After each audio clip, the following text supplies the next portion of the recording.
हरियाणा के गृह मंत्री अनिल विज और सीएमओ कार्यालय के बीच की तल्खियां हरियाणा में चर्चा का विषय बनी हुई है। चर्चाओं का बाजार गर्म है कि नाराजगी के चलते विज स्वास्थ्य विभाग का कोई काम नहीं कर रहे।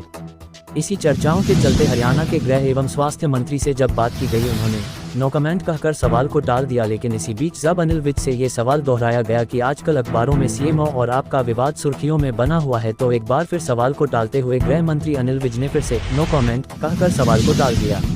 अक्सर बेबाकी से अपनी बात रखने वाले अनिल विज द्वारा 2 शब्दों में सवाल को टाल देना भी कहीं न कहीं विज और सीएमओ के बीच भेदभाव की खबरों को बल देते हैं। No comments. अखबारों में कहा जा रहा है कि अनिल विज जो है वो स्वास्थ्य विभाग की फाइलें साइन नहीं कर रहे। No comments. कैंट की सारी सड़कें बन रही हैं, पैसा सारा मंजूर हो चुका हुआ है, टेंडर हो गए हैं और काम भी शुरू हो गया है।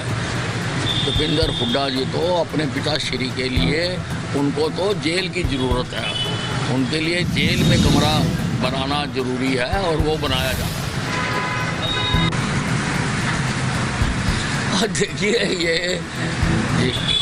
इनको कुछ लोगों ने इतने गलत काम कर रखे हैं कि उनको दिन में रात में एक ही सपना आता है, वो आता है ईडी का। तो जिसने गलत कर रखे हैं उसको तो ईडी का आना ही चाहिए।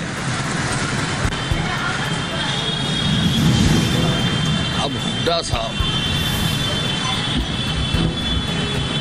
जिन्होंने 10 साल प्रदेश पर राज किया और अनेकों भ्रष्टाचार के केस किए,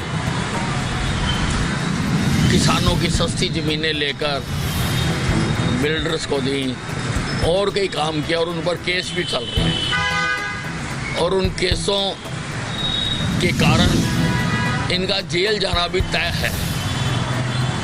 अब ये अपनी घबराहट को छुपाने के लिए कैमोफ्लेजिंग कर रहे हैं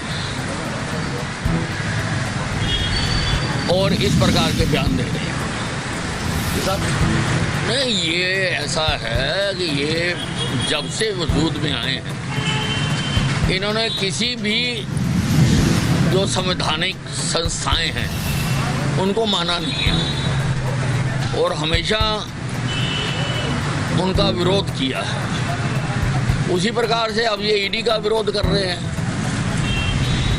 और मेरे हिसाब से वो डर गए हैं। अगर वो साफ पाक है तो उनको जाके जवाब देने चाहिए थे, लेकिन वो डर गए हैं, इसलिए इस प्रकार का तरीका